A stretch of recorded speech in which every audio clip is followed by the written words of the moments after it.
It's been a little while now since the Arc Raiders tech test finished, but me and Tommy had a little sit down and a chat about what we loved, what we hated, and what we hope for the future. Enjoy.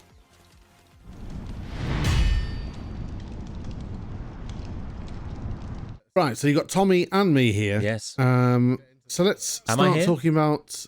Yes, well, yes, I am. Are you present? Yeah. Present. Let's start talking about what worked in Arc Raiders for us in this playtest. I think there's a lot of things that work, but basically what I enjoyed about it is that it's just a video game that does a lot of things quite well, rather than it's not doing loads and loads of stuff that are like, oh, this is all completely unique and we've never seen it before. Because I've seen this complaint a few times, not to get into complaints straight away, but it's when people have been saying, oh, but it doesn't really do anything new. But you don't need to do stuff new, right? I mean, it just needs to be fun. But I call it the Helldivers method. Yeah, but I mean, so talking about the core gameplay, so the last test I played, I actually was a bit concerned about the PvP versus the PvE type of encounters and how if it would just become annoying and troublesome, the PvP. But I actually really enjoyed a lot of the PvP fights we had, I think. Yeah, I felt like it wasn't quite insta, but also some of the fights we had was quite protracted.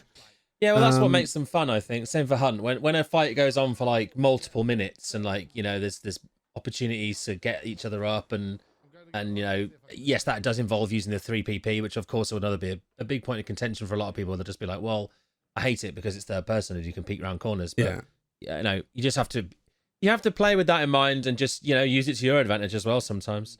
But you are going to get ruined by it. There's no doubt about that. You've got to lean into it. It's a third person shooter, so yeah, all the rules of third person shooters apply. Yeah, but I agree that the time to kill seemed okay. I mean, initially when no one's got any like upgraded shields, I guess it's pretty fast, but I didn't find it too bad. There are of course balance issues still. I mean, there's still some guns like that purple shotgun. It seemed, you know, you can be deleted almost instantly with it. But that's balance and stuff I'm not too fussed about. Like, you know, they can tweak those settings.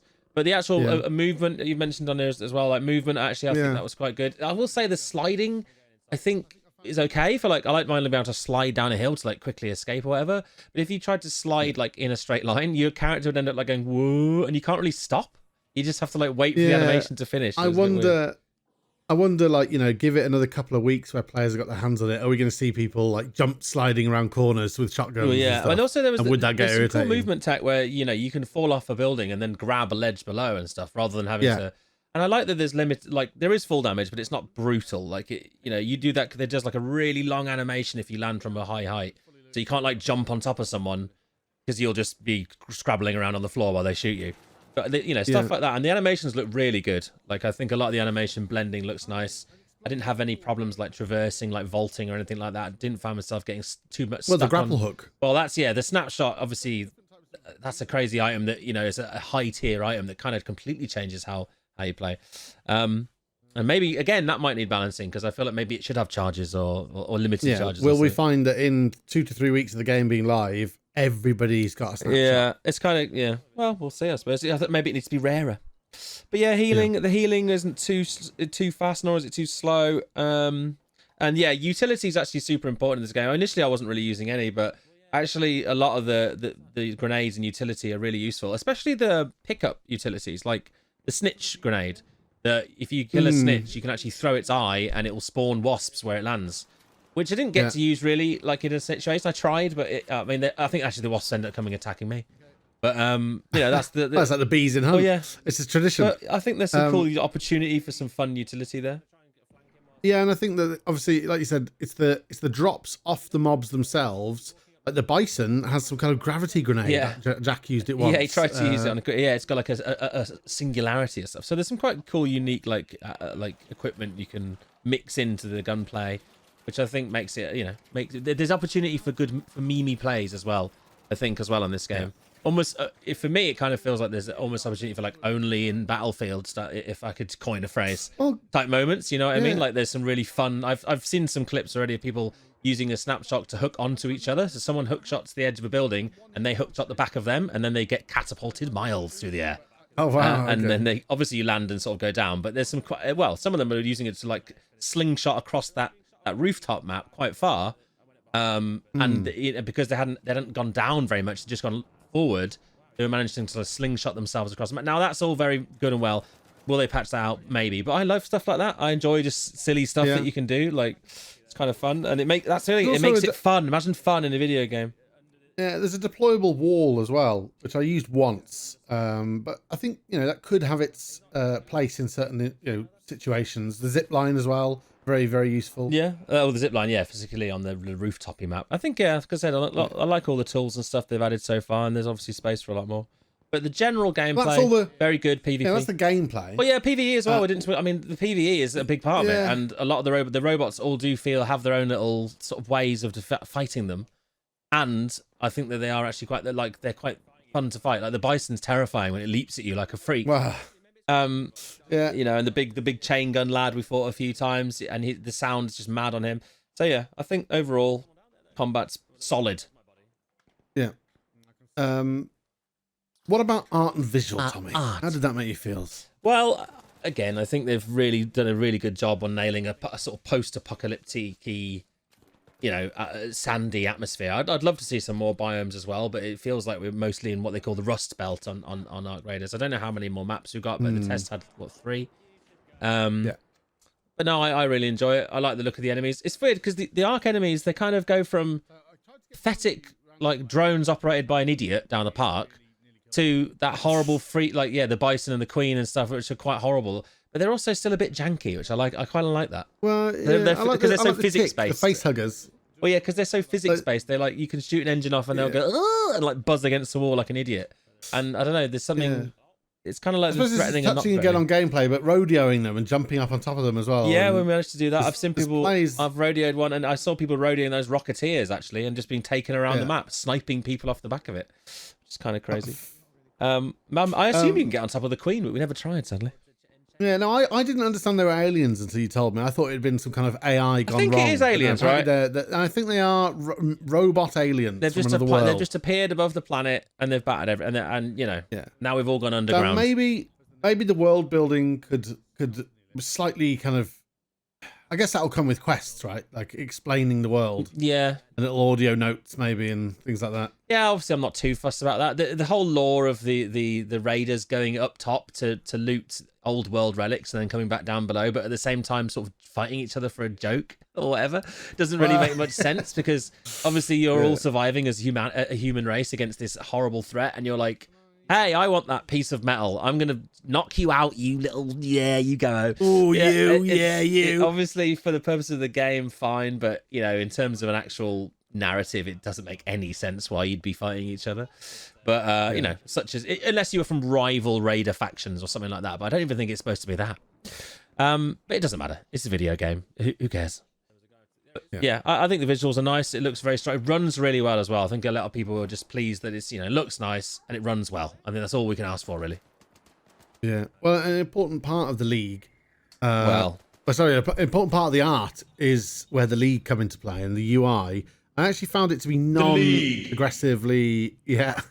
Non-aggressively the League against UI, shite, if anyone's really. watching, listening and thinking, what the hell are they talking about? No, the League against UI, obviously... Oh, sorry, hang on. Winnie's counting there. Yeah. UI and UX are, it's a dying art these days, apparently, because a lot of games seem to just make an absolute hash of it. But no, I think overall, the front end UI and UX is simple, it's clean, I can understand it. I didn't have any problems with it. When it comes to the meta game and quests things, could that be improved? Yes, but it's perfectly functional, I think, like the workbenches and all that kind of stuff. There's little tweaks that could improve it, but I didn't mind it too much. It certainly wasn't offending me on a core level. Yeah. I think overall, what really worked for me was just the fun. It was actually a fun game that came out. And the atmosphere. I played it, the atmosphere. It was fun. Well, it's fun, and a lot of that is down to the atmosphere as well. We're talking about the art and atmosphere. The audio, really good, really good. Really great. People have complained about the actual. I've seen some leverage complaints about the actual footstep audio, or terms of PvP audio. Now, could it be improved? I think so. Yes. I mean, I didn't really hear a lot of people. It's not like I could pinpoint where people were running around. I could hear people running, and I could go, I think there's someone nearby. It's not as maybe as good as something like Hunt's audio for that, but the actual world audio is really good. Like all the robot sounds and the ambient audio, very good. There was definitely moments where we knew there was a group in the next building or very near just us, sort of like and shuffling. that gave us enough of a kind of And I think that like in a way it kind of works, because if you could pinpoint people through walls with sound, you'd be able to like 3PP them. You could literally make it so they'll never ever find you, because you're just PPing around a wall, and then that's it. They'll never get you. Yeah, I didn't have any issues with it. I kind of feel like it's in a good place with that. Yeah, I'm not that fussed about it. Could there be some improvements to the audio, of course, but I think it's really good. So I haven't got any problem. It was just nice to have a game where I was waking up and going, "Oh, I really want to play that game." Yeah, I haven't had that for quite a while, to be fair. Because it was actually really fun, and it's only on for a few days, but obviously a lot of the creative friends, we played it with lots of our creative friends, and it was actually fun to just be jumping on and playing games, and sometimes even against creative friends. As Tomo found out, the sharp end of the shotgun I gave him. But yeah, there were some nice moments on the maps as well. There were nice focal points that sort of created these moments that were fun enough to make me think, oh, let's go back and have another try of that.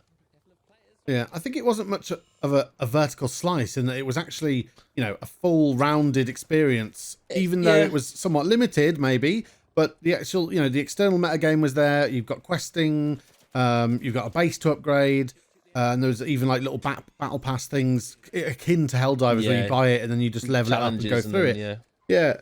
And so I think that kind of rounded off the experience of, an actual fun PvP, PvE experience in the gameplay. But then outside of that, I mean, I know some people don't like bag Tetris and like organizing all your stash and stuff, but you kind of have to have that with an extraction game, right? It could be streamlined a bit. You could have filters and stuff, and auto selling of, you could mark certain loot to say auto sell this if I get it. I don't need any more of this, or I don't want it for now. There's lots of stuff you could do to improve like the Tetris aspect of it, so that you could marking loot for junk, marking as so even you could even sell it as soon as you get back from a raid, so you don't even see it.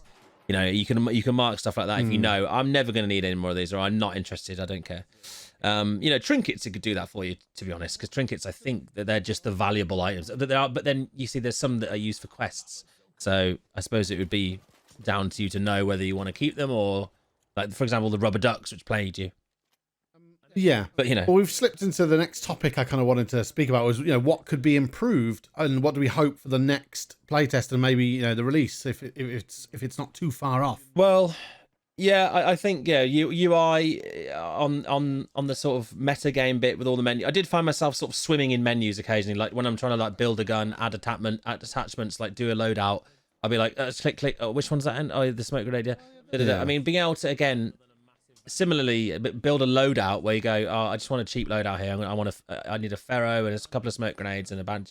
And if I don't have them, either equip them from my stash if I've got any spare, or just craft them. And if I don't have the mats, say you can't craft these, you don't have the mats. And just a button that goes, equip that loadout, and it'll either try to bring them from my stash or craft them if I've got the relevant benches and everything. Maybe if you don't have the stuff, it'll go, look, you can buy this. Buy it. And it goes, you want to buy it? Okay, go on then. Stuff like ABI has got good systems for that, and a Delta Force, I think, even as well.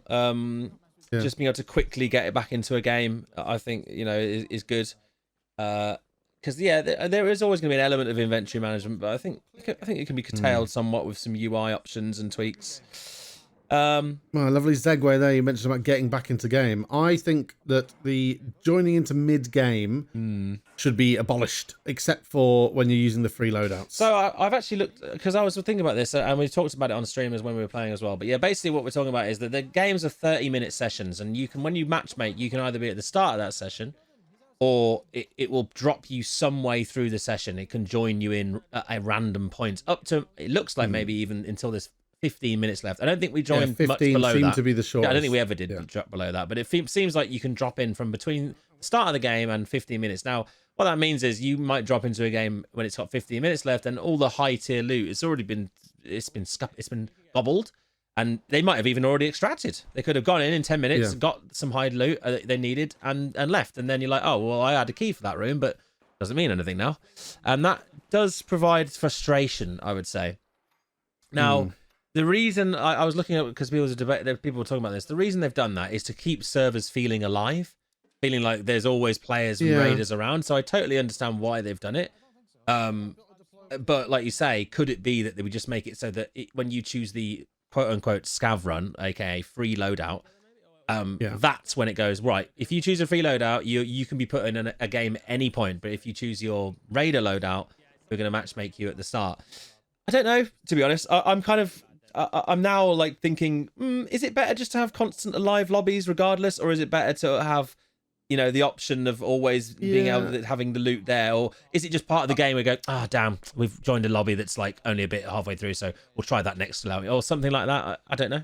Yeah, well, I think like at least 2 or 3 times we had it where we'd gone in specifically with a key, going right, we're gonna go here, and we got there. Oh, it's been looted. Yeah. Or we'd been in the game from the start, and then people who are completely tooled up, who've just joined the game, and as we're trying to extract, they've got loads of shield, loads of meds because they've just joined the game.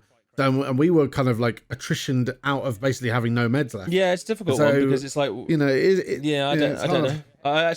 I think it did keep the servers feel alive, and it did feel like it was never like Hunt where you're like, okay, we've killed the server here, or even those other games where they're not session based, where you go, well, we've killed seven players here, so very unlikely there's going to be anyone else.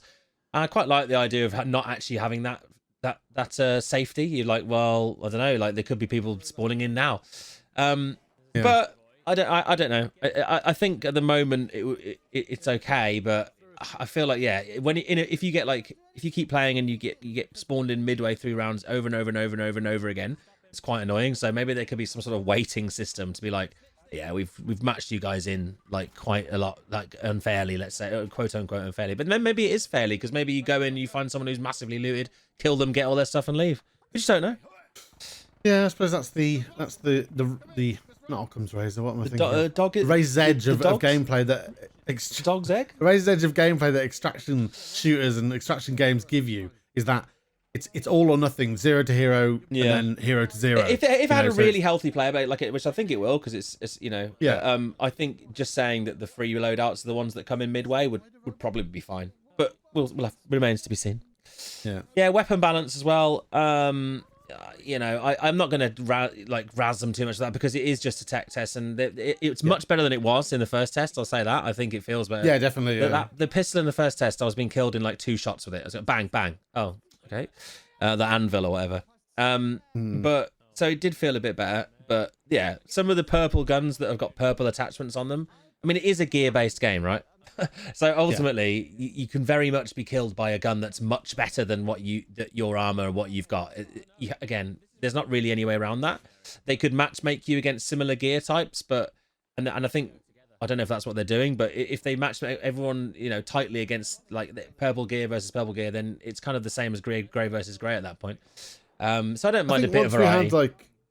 Once we had like blue armors and green guns, we were able to take down people with purple armor occasionally, and it's not completely like. Well, I used that green quote unquote green burst fire gun. And I found it absolutely outrageous. So I think that was slightly overtuned. Well, because you can upgrade its fire rate to the point where it's almost bursting people in 3 or 4 bursts that are almost full auto, really. So yeah, weapon balance, of course, can be looked at. I'd like to see the character upgrades, because we didn't touch on that in the video earlier yet. But you've got perks basically that you slowly just level. There's no reskilling. You just get a perk point every level, and then you can spend it in your tree. But essentially, the red tree, stamina and stuff. One. Yeah, well, I saw a lot of people. Yeah, people were doing the loot one as well, faster looting. But the leveling got quite slow by the end, and I don't know how many the max points will be. But you can respec as well with an item or money or something like that. But yeah, definitely for me, more stamina and more carry weight in a loot game seems the obvious to get. But I'm glad there's some quite unique perks on there as well, but there's nothing completely mad. It's not like you've got more health, or you'll run faster, or your guns do more damage, or anything mad like that. So they were quite balanced, but also I did actually want to get them, like especially increasing bag space and stuff. Yeah. Maybe when like there's larger PvE stuff to do. You, me, and Jack tried to fight the Queen, and we did manage to speak to some people and get them to try to help us, but then the other people tried to kill us. So perhaps when there's more of that kind of larger PvE and more people in the player base are actually wanting to hunt those items, you'll get more team ups, and perhaps there'll be perks or things on those trees that'll be more useful against the PvE. And I would like there to be more incentivization to actually team up with other raiders, because like I said, the lore kind of makes sense that you would want to team up with other raiders rather than immediately kill them. and having those tense standoff moments of we're teaming up, but it's a bit of a tenuous alliance, that kind of thing. What if there was a non-PvP mode that you could occasionally click into whenever, once the first weekend of every month or something, and it was like, right, that's it. It's the Dark Moon mode or something, and then you can go in and there's 12 players. Well, yeah. There's 12 players that go in together, and then there's a massive boss, and there's absolutely tons of PvE. Yeah, I think there's opportunity to do PvE modes, whether it's limited or full-time kind of mode. There's a lot of people saying they'd want just a PvE side that they don't have to worry about the PvP. But even if there's a way to have, like I said, limited time events or events that encourage team-ups and stuff, even if the normal game encouraged more team-ups, I'll be fine with it. For example, giving you an XP buff or inviting a random into your team by doing the "hey, join me" kind of thing might be good. Obviously more maps. Of course, we want more varieties, more environments to play on. I think I'd even like the same maps but with just different layouts, like because of some kind of storm or something. That'd be good. Or like certain areas are changed or whatever. Yeah. Or could you say evolved? Well, they could be evolved. And of course, the meta game, like just being able to click around menus is fine, and having people talk at you. But I like a physicalized space. I want to be able to walk. I don't know if it's something they've mentioned they're doing. Tomo, I think, said they are, but who is he to know? Well, no, you can't. But like, a physicalized actual market space. I think there was like concepts, or maybe there was some early video footage of a character walking around the physicalized market. Rather there's than like the little menus. cutscenes that you get every now and again, and they kind of seem like they are in that market space. So it'd be cool to be able to walk around that and actually have a cool social space where you can interact with people and stuff like that. And even you could, if it's like sort of Destiny style tower lobbies where it's kind of a mix of your friends and then randoms, you could go, hey, do you want to do the next raid together, and like do a shake hands emote to team up and go into the raid, or stuff like that. And I think that's the main things that we'd like to see improved. But I think people have really enjoyed it. I think it's resonated really well overall. Especially in the creatosphere, a lot of people saying this is actually a really fun game. That maybe people who don't even enjoy third-person shooters maybe as much, but Well, I think and I hope that it is quite watchable and enjoyable to watch as well. I enjoyed playing it, and I think I think it is a good spectator type game as well. And it came at a good time, obviously. It was timed quite well, and this is why I don't want them to sit on it too long. Like we said, though, if the whole content of what we played in there is everything they've kind of got so far, then yes, of course, maybe it needs to be a little bit more just to get people, or maybe that was a condensed version. Maybe that was sped up. Maybe it's actually not meant to be that much loot and that much like cadence of getting stuff. But I quite like how fast it was. But maybe that was actually a bit faster than they intended the release to. I had like 250,000 credits. Exactly. By the end, everyone was loaded and had a full stash with mega weapons. So I'm like, is that what they want after what we played 30 hours, maybe 20 to 30 hours? Well, maybe it's meant to be a bit longer, a bit slower than that. Do you know what I mean? Yeah. But yeah, the PvP is really fun, and I'm looking forward to seeing what other kind of creatures and bosses they may add. But yeah, overall, I think people are going to be excited, and hopefully they don't sit on it too long. I'd love a summer game that everyone can enjoy and play, but not that GTA's been delayed. It may well be, the first extraction shooter we've got that does everything in the extraction shooter. Fun PvP, fun meta game. Replayability. I don't know if they spoke about how they're doing wipes. I have to assume they're going to, though, because that's just one of those things that you either take a route where you're doing like lots of characters that take long to level up, like Hunger's going to do, or you do something where it's sort of set, it's almost seasonal, and then you wipe it. But again, you want to be able to bring progress through. That's the other thing we're talking about, improvements. Like if they are going to do wipes, let's have something where we can seasonally improve. Like we can bring some progress forward. Because it would be very annoying for those who don't get to play that much. So if you've played through 5 wipes, you've got 5 little things that you could have brought through from each wipe. They don't have to be huge, but maybe you start with some of your base like pre-upgraded because you've locked those in as permanent upgrades now. They'd only be the level, the starting ones for the first. So definitely something that's got to be. Hopefully they thought about some of that, but right. Well, that was good. I think we've covered everything we wanted to cover in a nice, neat little package. But hopefully there'll be. I imagine they're going to do a tech test 3, but by their wording, I'm not sure actually. I really don't know. I just hope we get to play if there is no tech test, he'll definitely play it. But you know, I'm reluctant to sink so many hours into leveling and everything again just to have it all taken away. Yeah. But I definitely. I just want the launch now. Come on. Yeah, come on. Come on, Swedes. Yeah, come on. Bring it on. But yeah, very fun, very good. Well done. Well done. Well done, Sweden. Yeah. And to you watching, like and subscribe. Leave a comment. What did you like about the game? What didn't you like about the game? Let's talk about it. Okay, right. Do that now. Goodbye. Bye? Yeah.